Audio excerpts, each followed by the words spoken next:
Hello friend. आशा करता हूँ आप सभी अच्छा होंगे। एब्सोल्यूट एनालिसिस यूट्यूब चैनल में आप लोग का स्वागत है फ्रेंड। हम लोग आज डिस्कस करने जा रहे हैं इंटरनेशनल और ग्लोबल ईटीएफ्स क्या होते हैं। हम लोगों ने लास्ट बहुत सारे डिस्कशंस जो हम लोग कर रहे थे उसमें हम लोगों ने देखा था डेट ईटीएफ क्या है, बॉन्ड ईटीएफ क्या है, कमोडिटी ईटीएफ क्या है, और भी बहुत सारे ईटीएफ के बारे में हम लोगों ने समझा था, उसका डिटेल एनालिसिस की थी और पोर्टफोलियो में किस लेवल पे हम अपने इस सब ईटीएफ का पोर्टफोलियो बना सकते हैं।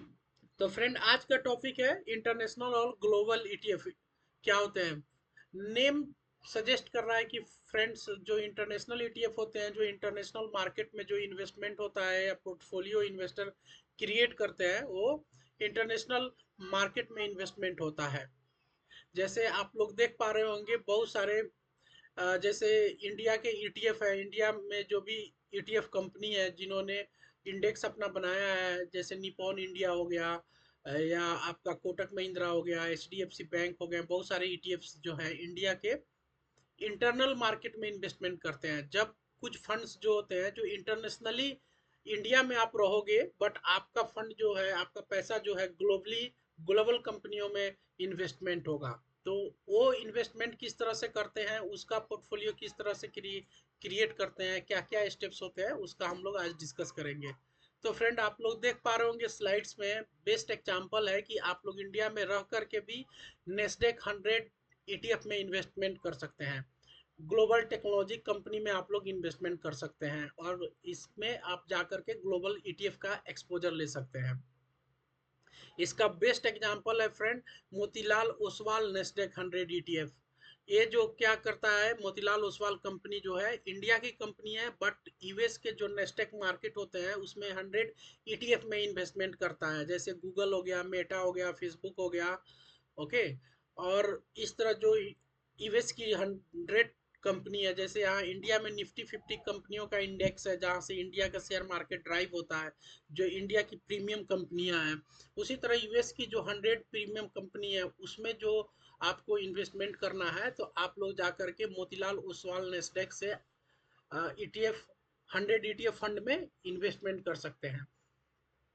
इसका तरीका क्या होगा फ्रेंड कि आपको अपने जो भी पोर्टफोलियो बनाए हैं या आपका कोई भी डीमेट अकाउंट है जहां से आप लोग इन ईटीएफ में इन्वेस्टमेंट करते हैं, आपको इस इंडेक्स को सर्च करना है, मोतीलाल नेस्डेक 100 ईटीएफ।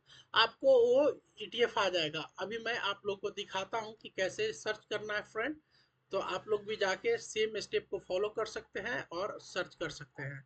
आपको जाना है आपके सर्च बार में, यहाँ पे जाने के बाद आपको सर्च करना है मोतीलाल ओसवाल नेस्डेक 100। आप जैसे यहाँ पे सर्च करोगे तो यहाँ पे आ जाएगा मोतीलाल ओसवाल नेस्डेक 100 ईटीएफ। इसको मॉन 100 भी बोलते हैं। इसका शॉर्ट कोड जो है बहुत सारे डीमेट अकाउंट में, आपका जिस डीमेट अकाउंट में होगा अकाउंट, उसमें आप लोग ऐसे देखोगे तो ये दिखेगा मॉन 100। तो आपको इसको क्लिक करना है। आप जैसे क्लिक करोगे इस तरह का इंटरफेस दिख आएगा और इसमें आप लोग जा करके पहले अपना डेटा एनालिसिस करेंगे। डेटा एनालिसिस का क्या पैरामीटर होगा हम लोग ऑलरेडी बहुत सारे वीडियो में देख चुके हैं, प्रीवियस वीडियो में कि किस तरह हम लोग एनालिसिस करते हैं। तो आपको ऑल टाइम हाई देखना है कि ये इंडेक्स कब बना था, मोतीलाल ओसवाल ने कब नेस्टेक 100 ईटीएफ में इन्वेस्टमेंट करना शुरू किया था और अभी कितना रिटर्न है। तो ये आप देखोगे यहाँ पे चार्ट में, ये 2011 में शुरू हुआ था। 2011 में शुरू होने के बाद आप देखोगे एक शुरू में ये शुरू हुआ था तब उसका प्राइस 10 रुपया पे आया था। इसका ईटीएफ जब लॉन्च हुआ था तो 10 रुपया प्राइस था 2011 में। आज लगभग 15 साल हो गया। 15 साल में अगर जाके देखोगे कितना परसेंट रिटर्न दिया, मैसिव मैसिव परसेंट रिटर्न दिया है। ये लगभग आपका 3000% रिटर्न दिया है फ्रेंड। तो आप लोग देख सकते हो कितना ह्यूज ग्रोथ है। नेस्डेक 100 यूएस की 100 टॉप कंपनियों में इन्वेस्टमेंट करना है। इसलिए जो अच्छे इन्वेस्टर होते हैं, समझदार इन्वेस्टर होते हैं, वो वर्ल्ड लेवल कंपनियों में भी एक्सपोजर रखते हैं। अपना पोर्टफोलियो का 5 से 10% पैसा बाहर के कंपनियों में भी इन्वेस्ट करके रखते हैं। तो उससे फायदा क्या होता है फ्रेंड कि आपका जब भी अगर यूएस मार्केट डाउन रहता है तब भी आप लोग जाकर के वहां पे ये कर सकते हो, एक्सपोजर ले सकते हो। और अगर कोई इंडिया का मार्केट डाउन है तो यूएस का मार्केट अप होगा, तो वहां पे भी आपको पोर्टफोलियो बैलेंस रहेगा और आपको अच्छा लॉन्ग टर्म में रिटर्न मिलके दिखेगा। मैं अगर 5 साल का डेटा एनालिसिस करता हूँ तो लगभग 247% का रिटर्न है। 3 साल में देखोगे आप 200% रिटर्न है। इवन वन वन ईयर में देखोगे तो लगभग 87% का रिटर्न दिया है फ्रेंड। तो ये जबरदस्त कंपनी है नेस्डेक 100 ETF। इसमें मैंने खुद का भी अपना पोर्टफोलियो बना के 1 साल पहले शुरू किया था इन्वेस्टमेंट। अभी मैं आपको अपना पोर्टफोलियो का एक्सपोजर दिखा देता हूँ ताकि आप लोग का कोई भी डाउट नहीं रहे, क्योंकि मैं उसी पॉइंट पे डिस्कस करता हूँ जिसमें मुझे खुद का इन्वेस्टमेंट रहता है, खुद का मैंने काम किया रहता है। तब आप देखोगे यहाँ पे मैं 82 शेयर होल्ड करता हूँ 217 के प्राइस पे। इसका ETF होल्ड करता हूँ 82 यूनिट। और उसका जब ओवरऑल अभी देखोगे 342 रुपया इसका प्राइस चल रहा है।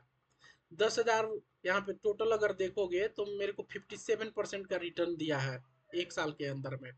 और यहाँ पे आप देखो, यहाँ पे 17,000 का इन्वेस्टमेंट है और 28,000 रुपया का हमको प्रॉफिट हुआ है इस इंडेक्स में। तो इस तरह आप देखोगे जबरदस्त तरीका का अगर आप पोर्टफोलियो बनाओगे फ्रेंड, इंटरनेशनल मार्केट में अगर आप एक्सपोजर लोगे तो आपको लॉन्ग टर्म में अच्छा प्रॉफिट मिल सकता है। इसी तरह फ्रेंड हम लोग देखने देखने जा रहे हैं दूसरा ETF। दूसरा ETF का हम लोग डिस्कशन करते हैं कि दूसरा हमारा इसमें कौन सा ETF है। दूसरा ETF है फ्रेंड मिराय हैंसेंग टेक ETF। ये मिराय हैंसेंग जो है ये आपका हांगकांग की कंपनी है, वहां पे इन्वेस्टमेंट किया हुआ है। एक और एक इंडेक्स है इनका मोतीलाल ओसवाल SP 500 ETF।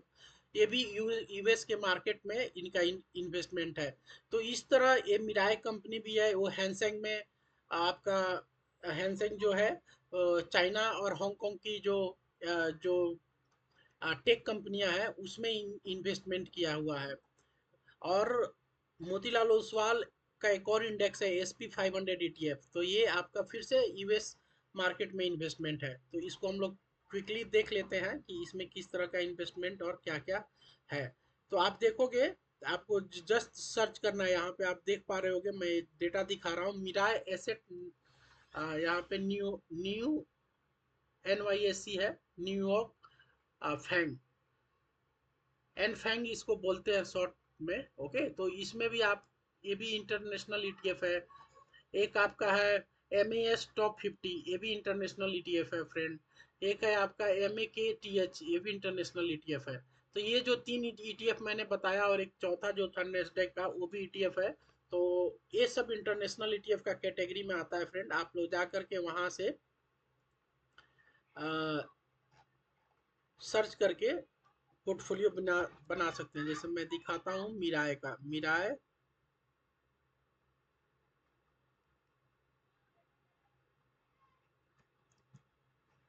देखिए यहाँ जैसे आप मिराय सर्च करेंगे तो एम फैंग आ जाएगा। तो एम फैंग जो है फ्रेंड, ये भी आपका इंटरनेशनल ETF है। इसका भी अगर ऑल टाइम डेटा देखोगे तो देखो कितना अच्छा रिटर्न दिया है। ये तो लगभग 2021 में आया है और आज 26 चल रहा है। 5 साल का डेटा है। 5 साल में देखोगे 325% का रिटर्न है। 3 साल में देखोगे तो 243% रिटर्न है फ्रेंड। तो इस तरह इंटरनेशनल ETF काम करते हैं। और अगर आप जा करके देखोगे फ्रेंड कि एक किस किस कंपनियों में आपका इन्वेस्टमेंट हो रहा है, मिराय कंपनी जो है ये किस किस कंपनियों में इन्वेस्टमेंट कर रही है। ओके, इसके फंड मैनेजर हैं सिद्धार्थ श्रीवास्तवा। ओके, तो इस तरह आप लोग को एक्सपोजर लेना है। ये आप देखोगे यहाँ पे मिराय एनफैंग है, मोतीलाल ओसवाल नेस्डेक 100 है, मिराय S&P 500 है, निपॉन इंडिया ETF हैंसेंग है। तो ये 5-6 जो भी मैं बताया फ्रेंड कैटेगरी को ली, ये सब आपका इंटरनेशनल ETF है। तो फ्रेंड इंटरनेशनल ETF क्या होता है कि जब डोमेस्टिक मार्केट में बहुत कम रिटर्न मिलता है इन्वेस्टर को, तो इन्वेस्टर क्या करते हैं अपना पोर्टफोलियो इंटरनेशनल मार्केट में बनाते हैं और वहां से अच्छा रिटर्न लॉन्ग टर्म में गेन करते हैं। तो ये हमारा एक शॉर्ट वीडियो था फ्रेंड। ग्लोबल ETF कैसे सिलेक्ट करते हैं, ग्लोबल ETF के क्या पैरामीटर्स होते हैं, कौन सा ग्लोबल जो इंटरनेशनल ETF है उसमें कितना रिटर्न मिला है, हम लोगों ने भी डिस्कस किया। तो फ्रेंड मैं वीडियो को यहीं पे वाइंड अप करता हूँ, फिर मिलता हूँ आपको नेक्स्ट वीडियो में next day. Thank you friend, जय हिंद।